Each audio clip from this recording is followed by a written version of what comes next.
What's up, everyone? Mario Pareca here, as always. And today I'm here with John Bertino. We just had a great conversation on the podcast. I can't wait to release those episodes. John is known as the agency guy, and that's his company as well. And he's got a really cool business model, which we talked about on the podcast, where he's a matchmaker, meaning he takes consultancies and agencies and matches them with people who need their services based on a number of different parameters and the outcome that that client needs to achieve. So it's a really cool business model. It's something very unique that I have not yet seen. And he's just an overall cool dude who has a really good background in marketing and agencies and business. So John, it's great to have you. Good to be back. Thanks, Mary. Appreciate the accolades and kudos as well. Yeah, man, I love what you're doing. It's so unique, and I love that uniqueness. And what I love even, I guess, the most about it, what really caught my attention is your clarity around what you do. Because there's a lot of people I talk to that are like, I know I have value, I know that I can do good things, but they can't really articulate it in such a way. And I think that's where kind of branding, quote unquote, goes astray. Is when people try to be all things to all people, or they don't take the time and the effort to create that clarity around the problem that they actually solve and who they solve it for. Was that something that took you a while to figure out, or was it something that once you had the idea, you were like there? It definitely took a while, and others should take solace in knowing that it takes a while. The first thing that comes to mind is I'm very fortunate to have a business partner in Stephen Picanza, whose area of expertise is brand messaging and all things creative. Although even with that benefit, it still took a while to start. I don't know if I could afford Steven right away, right? Like, Steven's cost per hour is not low. So first, when I was bootstrapping, I would just be picking his brain at the bar, you know. The other thing is that, so I'm in the business of marketing, as you mentioned, and we match brands with marketing agencies, as you mentioned. But our whole model is very unique. It's very different. And there wasn't, if not, still isn't a lot of places to reference to go to kind of like pull from. So in a lot of ways, we had to create it from scratch. And we're in this convoluted, noisy space, and like kind of flushing out how exactly we were different took a lot of time, and we're still working on it. We're still identifying those key touch points, key words, key pieces of terminology that in the fastest, most concise way illustrate our value proposition and our brand purpose. And if I had to give a real practical tip on what to do, as easy as it sounds, a lot of people don't do it. Catalog it, meaning write it down, and find a way to write it down easy. So yeah, having your phone or a notepad nearby would be nice, but I would recommend something like an Evernote. For the longest time, I lived off of, and to some extent still do live off of, Evernote, which is like Apple Notes or on steroids, and you can access it from any device. And we did, and I still do to this day, as it relates to tag branding, messaging, as I have streams of consciousness about what I want to say and how I want to say it, I dump it into Evernote. And then I have it forever, and I can easily search Evernote to pull up that note. I can share those notes. This isn't a pitch for Evernote. This is a genuine, enthusiastic thing, a tool that really, really helped me nail down these things you're asking about. Let's talk about something you just brought up right there, streams of consciousness. Do Yeah, you sure. get into, when that happens and you get like these downloads or these ideas that come, is there something that you have to do to get into that mindset where you can actually tap into that? Or does it just come when it comes and you have to stop and get it down? Oh, what a great question. Well, that makes me think a little bit of, I believe the man's name is Steven Kotler. Are you familiar with Steven Kotler and I'm his? not, but I should be. He does a lot of discussion about what's called flow state, which Mm, is, I think, actually what you're asking me about, which is it is. when I get into the zone and ideas just start coming. There's this scientific name for that, and it's actually flow state. And this is, and Stephen Kotler can tell you more about it, but something that has become accepted science at this point. And there's all kinds of different well, there's not all kinds. There's a few select ways that the science says that you can get into flow state. And one of them, to answer your question more directly, that definitely works for me is meditation and exercise. But here's something I'm going to say a little bit different about the meditation thing, which has become a bit of a cliche thing to talk about.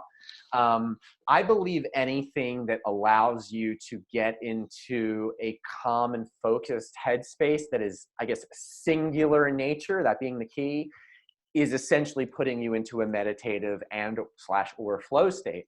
And so I mentioned exercise. I'm huge on exercise. I love it. And I know it's not for everybody, but for me, it allows me to really get into that singularly focused headspace and essentially into a meditative state. And a lot of times when I come out of workouts, which I try to incorporate when I can into the middle of my day, the middle of my workday oftentimes, I come out the other side of that workout refreshed and much more open and probably scientifically in more of a flow state. I love that. And I'm the same way. I love going to the gym for an hour, hour and a half in the middle of the day. Sometimes I feel like I shouldn't be here right now because I should be working. It's business hours, but it's like, this makes me better Yeah, because 100%. yeah, I get to go in and I'm just, like you said, I'm focused on the task at hand. And I'm one of the weird people that don't wear headphones at the gym. I do that intentionally because I don't need music while I'm there to get me amped up or get me going. And I've met some really cool people at the gym just because if I don't have earbuds in, I guess I seem more accessible. So that's one of my tips. If you're someone who wants to take advantage of your gym time and meet some new people and potentially network, just go work out, be solely focused on your workout, but don't have earbuds in. And people will ask you to spot them. People will say hi to you in passing. And I've met some of my best friends just being at the gym because we're both gym rats, right? So Yeah. we have that in common. That's one thing that I miss about right now. And I think I was telling you that earlier. One thing that I really miss about this whole COVID thing that's happening right now is going to the gym. I mean, I have a You're gym here. that I use in my home, which Right. it gets the job done, but it's just not the same, right? It's not the same, but I'll tell you what, I'm getting in better home workouts than I ever have in Yeah. my life as a result of this whole thing, right? Yeah. Something else I think it's important to mention that if you're not the fitness type like we are, anything that is like kind of your release and allows you to get into the zone. Again, I want to re-emphasize, I firmly believe is getting you into a meditative headspace. And it's that meditative headspace that on the other side is my belief opens you up to certain ideas that are inspiring and constructive and allow you to think outside the box in unorthodox ways. And so for some people, it's things like cooking, another shared passion we have. Mm-hmm. For some people, it's artwork. For some people, they don't want to go to the gym, but it's a hike or a walk. Those things definitely allow the mind to calm down and open it up to new inspiration, that I think makes them better on the other side.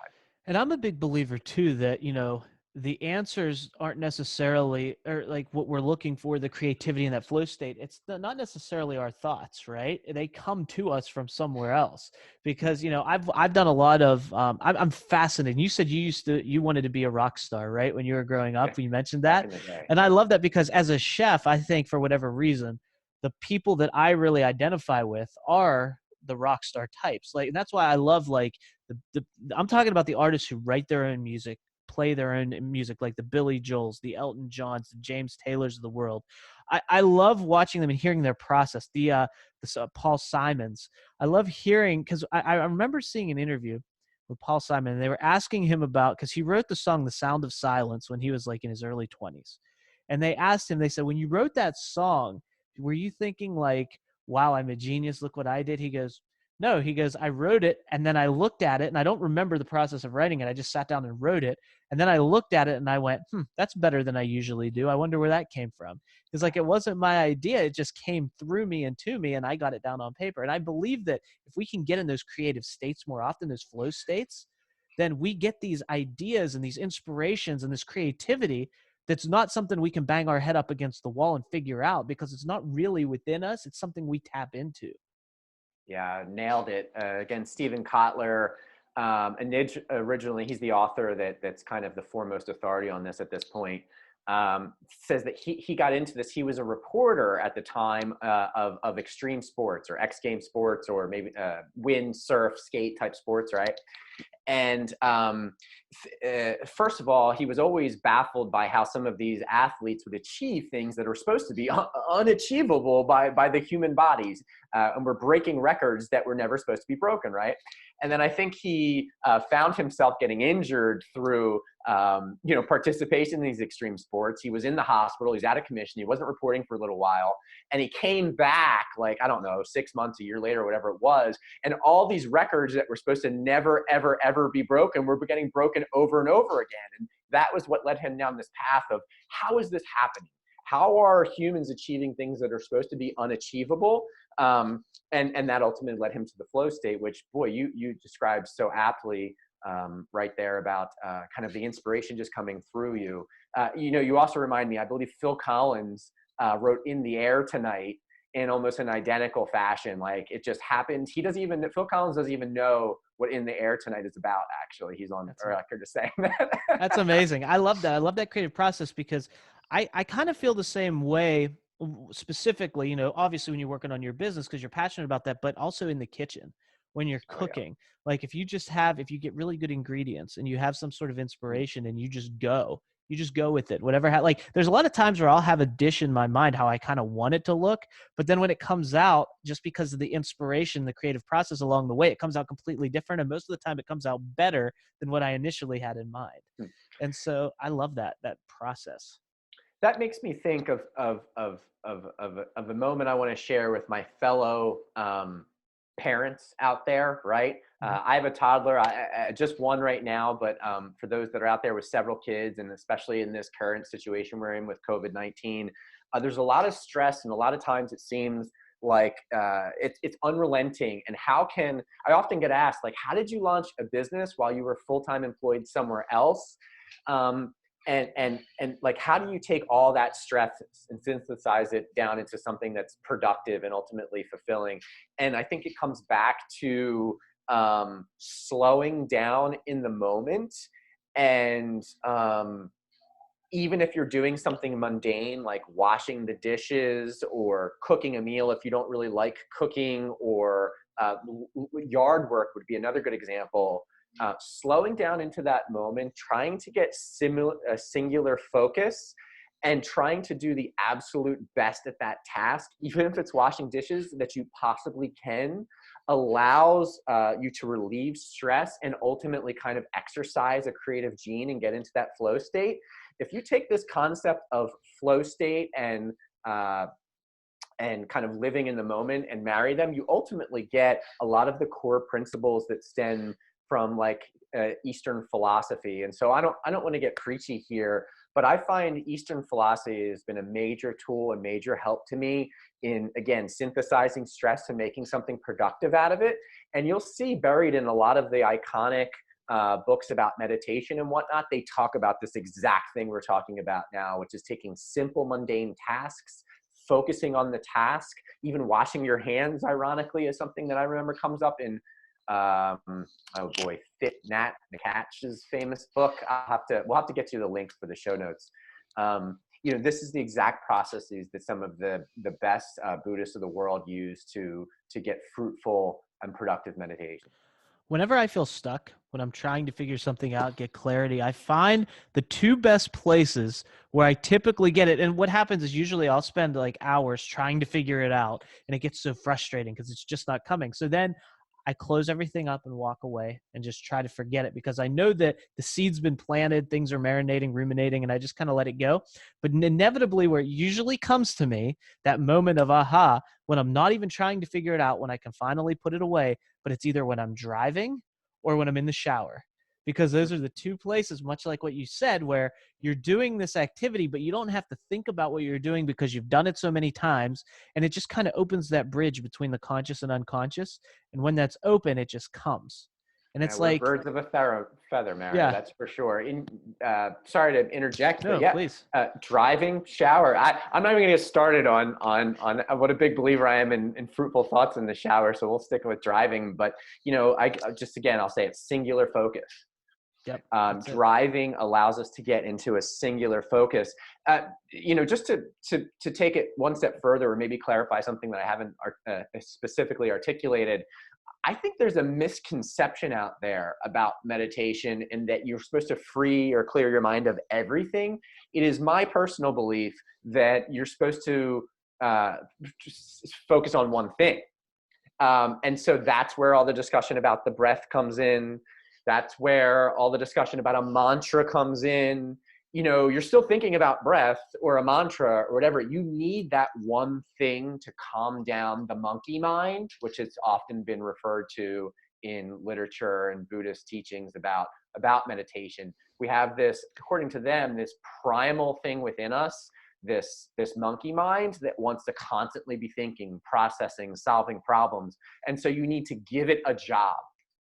You need to give it a job, a simple task, whether it's focusing on breath or a mantra, whatever, that keeps it busy and then opens the rest of you up. Mm-hmm. And just to take it like, and I'm not going to, again, I don't get preachy, and we don't really talk religion or politics or things like that. But one of the things that I do, and I will say as a Christian, and more specifically, I'm a Catholic, I do that meditation in the morning when I pray. So I do my morning prayers. And one of the things that I do and that I visualize at the end of my prayers, I really get quiet for 5 minutes and I just listen.